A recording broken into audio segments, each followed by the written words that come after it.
Hello, this is Microphone Media. Please like, subscribe, and share. Thank you. سلام تعنا هبلي دحان دوعلكم دحان هديركم لا علم ذلهم سمعتنا سلام ناخذكم يخون زوي مايكروفون ميديا حدش صونكم كعمن قاعد احنا مساخم نبلنا لاي كل شيء عمل مصتي نايز بيت سمنا اكل كوين كتقصلوا سبسكرايب زي غوركم سبسكرايب غبروا لايك غيركم كعم جمروا وسمعتي بتعمي نهزبنا نهز طرح انت يكون نزمت زلو تولدون ናብ ሓደ ጋዘእቱ ጌታቸው ረዳ ንኸሰርሕ ይግደደሎ ወይ ከዓ አንፎት ይገብረሎ ሰለስተ ዓበይቲ ነገራት ብጣዕሚ ዘሰንብት ነገራት እዩ ኒ ጌታቸው ረዳ አብይ አህመድ ነግርዎ ዘሎ ሓደ በሓደ ክንሪኦ ኢና ሓደ በሓደ ክንሪኦ ኢና እዚ ብቐሊል ነገር ክትሪእዎ ይብልኩም ሸርሒ አምሓራ ሸርሒ አብይ አህመድ ቀሊል ነገር ኣይኮነን ከፊሎም ሓሲቦም አስተንቲኖም እዛ ዕድል እዚኣ ተፈጢራኒያ ንጠቕምና ከመይ ጌርና ክነውዕላ ንኽእል ኢሎም ዝሰርሑ ህዝቢ እዮም ከም ጸላእትና ከማና ተናዲዱ ዓዊሉ ዝዛረብ ኣይኮነን ፈተውቱ መሲሎም ጸላእቲ ኳሓልቲ መሲሎም መንቆሮ እዮም ጌታቸው ከዓመ ሓተላ እናጫነው ከም ብዕራይ ሓተላ እናጫነኻ እምባሕ እናበለ ዝኽተለካ ሕዚ ብግድም ብውድም ዝፍጽሞም ብዙሕ ገበናት ኣለዉ ጌታቸው ረዳ ሕዚ ናይ መጀመርያ ግዜ ኣይኮነን ገበን እንትፍጽም ትዝለዓለ ገበን ዝፈጸሞ ኣብ ህዝብና እቶም ኩሉ ነገር ጆኖሳይድ ኣብ ትግራይ ፈጺምና ኢና ሓሪድና ኢና ደብሪና ኢና ብህይወቱ እናሃለወ ሰብ ኢዱን እግሩን ኣሲርና ናብ ተከዘ ደብሪና ኢና ኢሎም ኩሉ ነገር ኣሚኖም ዝነበሩ ኩሉ ማስረጃኦም ብቪድዮ ብኣውዲዮ ብኩሉ ነገር ብባዕልቶም ብልሳኖም ተዛረቡ ተጻሪው ተቐሚጦም ዝነበሩ እሕሊፉ ዝሃበ እዩ እሕሊፉ مخعم بليت بسألمات أوتوبسات حاوية وعيلو زي سدد إينا ما خلعت هالي يغرى مالتي زي كل جبن زي بسها زي كل زي فرا مالتي نتو أبتقرأي زي الحزبنا عالم ملء زي الحزبنا هون كل زكاة ولا زلوا أبتقرأي زي بس حق جبن كم زي اللي عالم محبر صبري وسمعي وي هذا جن نزي زفرس زي جدده نتو زفت سما نشوف زوم زفت سمتن السددهم نعاتهم ترى حنت يكون نخالي أون ዝተሰርሐተ ዘፈረስ ኩሉ ነገር አብይ አህመድ ንጌታቸው ክገብር የገድዶ እዩ ዘሎ ደኸነ ብሎ ወይስ እንታይ ደለኹም በልዎ ይጥቀሙለሎ ብቻ ሓደ በሓደ ንራይ ጌታቸው ረዳ ኩሉ ነገር ህዝቱ ዝሓለፈስ ሞ ንግደፎ ህዝ ዝንሄ ኣብ ትግራይ ዝንሄ ሰራዊት ኢትዮጵያ ዘፈርስ ብዙሕ ሓይሊ ቁጥር ዘለዎ ምስ ናይ ጎረባብት ዓድታት ተሻሪኹ እዛ አካባቢ ከፍርስ ዝኽእል ዘይበሉ እንታይ እዩ ኩሉ ነገር ግን ሓደ በሓደ ንራዮ አብይ አህመድ እንታይ ሰለስተ ዓበይቲ ነገር ንጌታቸው አገዲድዎ ዘሎ ሓደ ንናይ ኢትዮጵያ ማሕበረሰብ በአምሓርኛ ገይሩ መግለጽ ንኽእቱ ኣብ ሸራተን አዲስ ውስኪ ይኹን ቮድካ ይኹን ቀሪብሉ ሰትዩ ሓደ መምህር ነይሩና 10 ክፍል እናሃለና ሰማዕተይ ምናልባት ቅድመ ህዝ ተዛሪበ ይኸውን ይኽእል እየ ኣብ አዲስ አበባ ሽመልስ ሃፍቴ ዝበሃል ትፈልጥዎ ኢኹም ጨርቆስ አካባቢ ዘሎ ናይ ቀደም ትምህርት ቤት እዩ أو زمهر بتعمل جينيس زخانة سبنير تسبن السجني كسرح زخل تجين تستيو ميس ستيو تيستيا يدو ينقص قصلون ينكتكت زي رسع اندحر ستيو جن كوموز مسألة جينيس فلات سبيل يتاچون تزي سيتيو خسرح يخل تقالا تفهم يخون عنج عفو تأثيرهم يخون قلم يخون كزارب زخل تتدلي فودكات يخون جين تخون زخانة بك الكل كتبول لك كوسوا جمير ايه بزي بس يحيلو هذه نوتو ناي إثيوبيا محبرسب نودا فيتو تግራይ እንተዓመ መጽዮም እንተወሪሮም ወይ ከዓ ተፈጸመ ጆኖሳይድ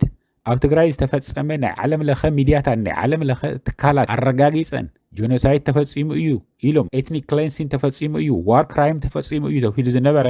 ኩሉ ዝፈጸምናዮ ንሕና ኢና ይዘት ዘሎ ኩሎም ቶም ሰራዊት ይብሎም ቁርተ ሕልፍል እንታይ ይብል ሓደ እዮም ሓደ በቃ ኩሎም እንተይኮነስ ውሕዳት ዝኾኑ ሰራዊት ኩሉ ነገር ዝተፈጸመ ብሰራዊትና እዩ ዝብሎ ውድብ ህወሓት እዩ ዝፈጸመ እዩ ዝብል ስለዚ ንናይ ቱ መጀመሪያ ኣብ ሸራተን አዲስ ዝገበሮ መግለጺ እዚ ካብ ውሽጢ ዝረኸብናዮ ኢንፎርሜሽን ሓበሬታና ነግረኩም ዘለና ሰማዕተይ ዝረጋገጸ ምንም ነገር እንደድሓርና ቀደም ዘይብሉ ንምንታይ እዩ ከምዚ ኢሉ ተዛረበ ንምንታይ እዩ ከምዚ ዝበለ አብይ አህመድ እኳ ተቀባልነት ይሃውን ገለመለ ዝብል ነገራት ይናፈስ እዩ ኩሉ ዝግበር ዘሎ ኣብ አዲስ አበባ ህዚ ናይ ጌታቸው ኣይኮነን ኩለን ዝንገረኦ ጽሒፉም ዝሃብዎ እዩ ዝሓትት ነገርናኩም ኢናፍት ቪዲዮውን ከይድኩም ክትሰምዕዎ ትኽእሉ ኢኹም ኣፍቲ ወዲያው ቪድዮ ዘውፃናልኩም ኩሉ ነገር ዝሓቶም ይኹን ዝምልሶ ኣዳልዩ እዩ ኣትዩ ምክንያቱም ወረቐት እናጋላበጠ ቸክ እናገበረ ቸክ ሊስት ተውሂብዎ እዩ መሊስዎ ኢልናኩም ኢና ሕዚ ግን እንታይ ሓድሽ ነገር ረኺብና ዝነና እቱ ዝሃቦ መግለጺ ንናይ ኢትዮጵያ ህዝብን ወደፊቱ ድንገት ምስ ትግራይ ወይ ከዓ ዝሓሰብዎ ጦርነት እንተልዩ ኣብ ትግራይ ክኸፍትዎ ዝሓሰብዎ ጦርነት ንስኾር እዮም ዝደልዩ ዘለዉ ጌታቸው እኮ ከምዚ ኢሉ ነይሩ ንሳቶም ካብ ዝዛረብዎ ተንቲ ክዛረብዎን ዝደልዩ ንጌታቸው ገይሮም ኣዛሪቦምዎን ኣለዉ ዘይተሰምዐ ብዙሕ ኣሎ ሪከርድ ኮይኑ ዝተቐመጠ እዮም ዝብሉና ዘለዉ ጌታቸው ሕዚ ኣብ ምርመራ እዩ ዝኒኦ ዝዛረቦ ኩሉ እዚአን ተዛረብ ኢሉ ይህዎ ንሱ እዩ ዝዛረብ ዘሎ ስለዚ ንኢትዮጵያ ማሕበረሰብ ዝኸውን ከተሓባብረልና ይኽእል እዩ ገበነኛ ዝኾነ ኣብ ትግራይ ዘሎ ሰራዊት እንተዘይጠፊኡ ወይ ከዓ ትግራይ እንተዘይበርኪኽናያ ትግራይ ትበሃል ክልል እንተዘይጥፊእናያ ንቅድሚት እውን ምንም ሰላም ትመና ኣይኮነትን ዓዲ ክንከውን ኢና ንደሊ ኣነ እውን ሞቕን ትብለኒ እንተላ ዓዲ ክኸውን እየ ዝደሊ ዝብሎ ዝነበረ ቀልዲ ጌርኩም ከይትወስድዎ ዓዲ ክኾኑ እዮም ዝደልዩ ክግንፀሉ እዮም ዝደልዩ እዩ ዝብል ዘሎ እዚ ከንመኣዝ ከርእይዎም እቲ ጦርነት እንትኽፈት እንተለዉ ውግእ ሓድሽ ውግእ እንትኸፍቱ እንተለዉ ይኸው ጌታቸው ከምዚኣ ኢሉ ተዛሪቡ ነይሩ ኩሉ እዮም ንኣብነት እየ ዘይሓንቲ ዘምፀልኩም ኣለኹ ዓዲ ክብቱን እዮም ዝመፁ ዘለዉ ክብሉ እዮም ስለዚ እቲ በምሓርኛ ዝሃበው መግለፂ ዝነግሩና ዘለዉ ዘንፈልፍልና ንናይ ኢትዮጵያ ማሕበረሰብ ከምዚ ሰሜን እዚ ተደፊሩ ብሳንጃ ወጊኦምዎም ገለመለ ዝበሃል ዝነበረ ኩለን ዝዛረበን ዘሎ ኩሉ ትገበን ዝፈፀምዎ ንሳቶም ምዃኖም ሕዚ ከዓ ክንደይ ዝኣክል ኣፅዋር ከም ዘለዎም ክንደይ ከዓ ዝኣክል ሰራዊት ከም ዘሎ ኢትዮጵያ መፅኡ ከፍርስ ክወረር ከም ዝደሊ ኩሉ ተሓይልም ይኹን ትገንዘብም ይኹን ተሃፍትም ይኹን ናብ ትግራይ ክወስድዎ ዝተወሰኑ ሰባት ተደራጅዮም ይመፀለው እዮም ኢሉ ዝተዛረቦ ንሱ ደጊሞም ብቱ ናይ ኢትዮጵያ ሚድያታት ከርእይዎ እዩ ትድልየት ሓደ ስለዚ ኣብ ሸራተን ኣዲስ በምሓርኛ ዝተዛረቦ ዝሃቦ መግለፂ እቶም ሚድያታት ተፀዊዖም ዝፀውዕዎም እውን ባዕልቱ ናይ ኣብዪ ኣሕመድ መሓውር እዩ ዘዳለውዎ እውን ናይ ኣብዪ ኣሕመድ መሓውር እዩ ጌታቸው ረዳ ከፍ ኢሉ ጥራሕ ተንፅሒፎም ዝሃብዎ ምንባብ እዩ ሓደ ዝይብሉ ካልኣይ ትማሊ ንዞም ናይ ዓለም ለኸ ዲፕሎማት ኮር ዲፕሎማቲክ ኣብ ኣዲስ ኣበባ ዘለዉ ከዓመ ምስቱ ናይ ወፃኢ ጉዳይ ሚኒስተር ጌዲዮን ጢሞቴዎስ ኮይኖም ዝሃብዎ ንመን እዮም ዝህቡ ዘለዎ ዝኸ ኩለንተን ዝተዛረበ እንግሊዝኛ ካፍተን ናይ ኣምሓርኛ እንደውም ይገዳ ጌዲዮን ጢሞቴዎስ ከዓ ብጣዕሚ ብዝገርመኩም ኩነት ተንጌታቸው ዝበለን ደጊምዎን ዓዲ ከፍርሱ እዮም ዝደልዩ ዘለዉ ጦርነት ይዳለው እዮም ዘለዉ ምስ ኤርትራ ኮይኖም ሸሪኾም ክዋግኡ ይደልዩ ኣሎ ምስ ጎረቤት ዓዲ ብስም እኳ ኤርትራ እንተዘይፀውዑ እውን ዘሎ ሃፍትን ንብረትን ናብ ወፃኢ ዝሰዱ ዘለዉ ሂማን ትራፊኪንግ ናብ ስደት ዝኸዱ መናእሰያት ናብፁ ዝሰዱ ዘለዉ ዝኩለይ ብቻ ትክራይም ኣብ ትግራይ ዝፍፀም ዝነበረ ዝተፈፀመ በዓልትና ናይ በዓልትና ጥፋኣት እዩ ናይ ውድብ ህወሓት ናይ ቁርተይ በፃብዕቲ ዝቁፀሩ ናይ ውድብ ህወሓትን ቁርተይ ናይ ላዕለዎት ኣዘዝቲ ሰራዊትን ዝገብርዎ ዘቀናባብርዎ ስራሕ እዩ ፌደራል መንግስቲ ሓንቲ ገበን የፈፀመን ናይ ኤርትራ መንግስቲ ምንም ገበን ዝፈፀሙ ብስመዩ ይፀዋዕ እዮም ንሕና ንኢና ፈፂምናዮ እንተኢሉ እንታይ ዝብል ዘሎ ኩሉ እቲ ገበን ዝፈፂሞም ኣጥፊኦምዎ ዘለዉ ፀላእትና ናታቶም ኣይኮነን ተጥፋኣት ተሓተት ክኾነ ይብሎምን ብጀኖሳይድ ክኸፍሎ ይብሎምን ካሕሳ ዝወረርዎ መሬት የለን ሓንቲ ኢሉ ተመዛጋላይ መሬት ክምለስ ኣለዎ ይበለን ሓንቲ ኢሉ ናይ ኣምሓራ ወረርቲ ተስፋሕፋሕቲ ሓይሊ ምዕራብ ዘለዉ ክወፅ ኣለዎም ኣይበለን ዋላ ብታ እንግሊዝኛ ዋላ ብታ ኣምሓርኛ እንዳውም ከይምለሱ እንገብሮም ዘለና እቶም ተመዛበልቲ ናፍቲ መረበቶም ንሕና ኣይና በዓልትና ኣይና ደጊሙ ደጋጊሙ ዲዲኣር እንካ 1000 ግዜ ደጊምዎ እዩ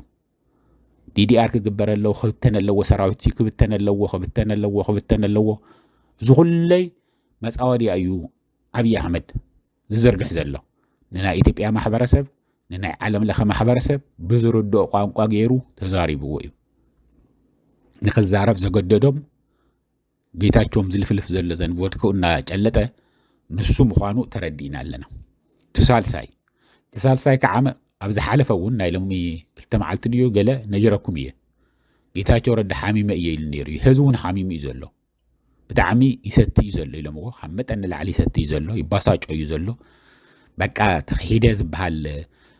ነገር እዩ እኒህዎ ናይ ቂመ በቀል እዩ እኒህዎ ከምዚ ዝመሰለ ብታሪክ ኣብታ ናይ ትግራይ ታሪክ ተርእዩ ተሰሚዑ ይፈልጥን ስለዚ ምስቱ ዘለዎ ናይ ሽኳር በሺ ሕማም ምስቱ ዘለዎ ኮሌስትሮል ምስቱ ዘለዎ ደም ብዝሓት እዚ ከዓ ዓመት መስተ ብብዝሓት ስለ ዝሰቲ ዘሎ ኣብ ሆቴል ኣጋዲሞም ዝድለዮ ነገር ሃብዎ ስለ ዝበሃል ዘሎ ዘድለዮ ኣልኮል ሃብዎ ስለ ዝበሃል ዘሎ ንባዕሉ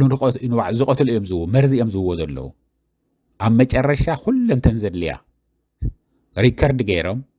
ንታሪክ ሰኒዶም ምስ ኣቐመጡ እንተሃገበሩ እዮም ጌታቸው እንግዲህ የውፁ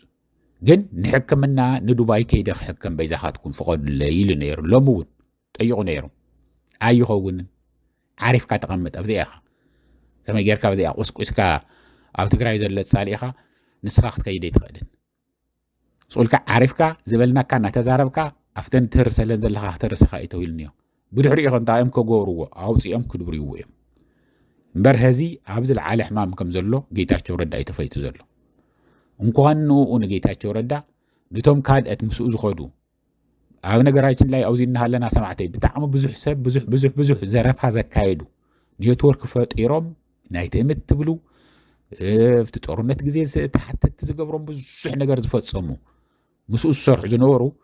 ብለይቲ ናብ ዓፋር ይሃድሙ እዮም ዘለው ብዓፋር ጌርካ ናብ ኣዲስ ኣበባ እዩ እኒሆ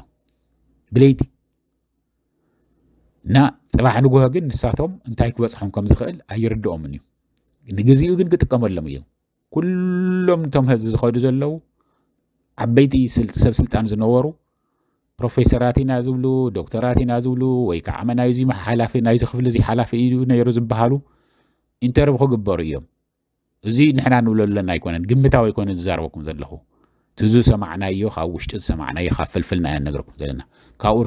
ሪካርድ ምስተገብረ ልክዕ ከምዛ ካብ ትግራይ ተባሪሩ ኣብ ትግራይ ተሸሞም ዝነበሩ ሰብ ስልጣን ናይ ባንዳታት ሚሰሌን ኮይኖም ብዓብይ ኣሕመድ ተሸሞም ዝነበሩ ናይ በልጽግና ካብ ትግራይ ተጸራሪጎም ምስ ወጹ ኣብ ደብረ ዘይት ወሲዶም ንሰለስተ መዓልቲ ዛሪቦም በቃ ካብ ድሕሪ ህዝን ምንም ዘለና ባጀትም የለን ምንም ንገብረኩም ንሕግዘኩም ነገር የለም በቃ ሰሪሕኩም ከም ማንም ትግራይ ብዙ ማእኸል ዓዲ ዝነብር ሰሪሕኩም ንበሩ ኢሎም ዝወተንዎም ክልተ ሰባት ጥራሕዮም ኣብ ስልጣን ዘለው ኣብርሃም በላይን ሓደ እውን ኣሎ እምበር ኩሎም ብተበቲኖም ዝኒሄው እዚ ተኣኻኽቦም ኣለው ነገራችን ላይ ዓብይ ኣሕመድ ንጌታቸውማ ዝገደደ እየ እንታይ ከም ዝጽበዮ ትፈልጡ ኢኹም እንታይ ከም ዝጽበዮ ምግማቱ ኣይ ትስእኑን ኢኹም እዚ እናበልኩም በዓርከ ሰማዕተይ ጌታቸው ብታሪክ ይቕረ ዘይበሃል ብታሪክ ይቕረ ዘይበሃል ገበን ይፍጽም ኣሎ ኣብ ህዝቡ ዝኹለይ ዓገብ ዝኹለይ በደል ዝወጽሖ ህዝቢ ጥፍኣት ናይ ተጋሩን እዩ ናይ ዓብይ ኣሕመድ ምንም ጥፍኣት የለን ናይ ካልኦት መጽኦም ዝዋኡ ሓደጋ ዘብጽሑ እውን ምንም ነገር ጥፍኣቱ ናይና እዩ